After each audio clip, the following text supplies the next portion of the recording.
বিসমিল্লাহির রহমানির রহিম। গণভোট 2026 সংসদ নির্বাচন। দেশের চাবি আপনার হাতে। আপনি কি এমন বাংলাদেশ চান যেখানে তত্ত্বাবধায়ক সরকার, নির্বাচন কমিশন ও সরকারি কর্ম কমিশন পিএসসি গঠনে সরকারি দল ও বিরোধী দল একত্রে কাজ করবে? সরকারি দল ইচ্ছে মতো সংবিধান সংশোধন করতে পারবে না। সংবিধানের গুরুত্বপূর্ণ পরিবর্তনের ক্ষেত্রে গণভোটের বিধান চালু হবে। বিরোধী দল থেকে ডেপুটি স্পিকার এবং গুরুত্বপূর্ণ সংসদীয় কমিটি সমূহের সভাপতি নির্বাচিত হবেন। যত মেয়াদী হোক, কেউ সর্বোচ্চ 10 বছরের বেশি প্রধানমন্ত্রী থাকতে পারবেন না। সংসদে নারীর প্রতিনিধিত্ব পর্যায়ক্রমে বাড়বে। ক্ষমতার ভারসাম্য প্রতিষ্ঠার জন্য পার্লামেন্ট একটি উচ্চ কক্ষ গঠিত হবে। দেশের বিচার ব্যবস্থা স্বাধীনভাবে কাজ করবে।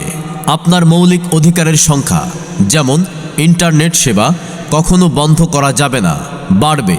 দণ্ডপ্রাপ্ত অপরাধীকে রাষ্ট্রপতি ইচ্ছেমতো ক্ষমা করতে পারবেন না।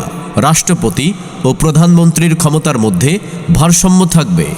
আরও বিস্তারিত জানতে ভিজিট করুন www.ganavot.gov.bd এবং www.ganavot.bd। হ্যাঁ, ভোট দিলে উপরের সব কিছু পাবেন, না ভোট দিলে কিছুই পাবেন না। মনে রাখবেন, পরিবর্তনের চাবি এবার আপনারই হাতে। প্রচারে 1 নং নসরতপুর ইউনিয়ন পরিষদ, চিরির বন্দর, দিনাজপুর।